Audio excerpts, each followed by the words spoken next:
மலேசியாவின் இரண்டாவது நிதி அமைச்சர் Datuk Seri Amir Amsa Azizan Ron 95 ரக பெட்ரோலுக்கான இலக்கிடப்பட்ட மானிய திட்டம் செப்டம்பர் 2025 இறுதியில் அறிமுகப்படுத்தப்படும் என்று உறுதிப்படுத்தினார்.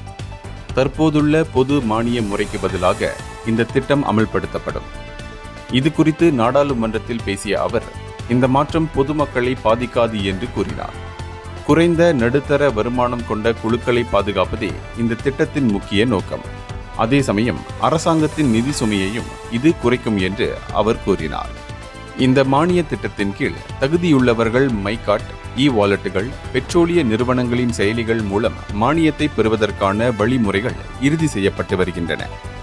வெளிப்படைத்தன்மை, பலன்கள், இந்த திட்டம் குறித்து சரிபார்ப்பதற்கும் கருத்துக்களை தெரிவிப்பதற்கும் மேல்முறையீடு செய்வதற்கும் ஒரு பிரத்யேக இணையதளமும் அழைப்பு மையமும் அமைக்கப்படும். இதன் மூலம் திட்டத்தில் வெளிப்படைத்தன்மையும் அணுகல் தன்மையும் உறுதி செய்யப்படும். இலக்கிடப்பட்ட மானிய திட்டத்தால் கிடைக்கும் சேமிப்பு மக்கள் நல திட்டங்கள், சுகாதாரம், கல்வி, பொது போக்குவரத்து மேம்பாடுகளுக்கு பயன்படுத்தப்படும் என்று அமீர் அம்சா மேலும் தெரிவித்தார்.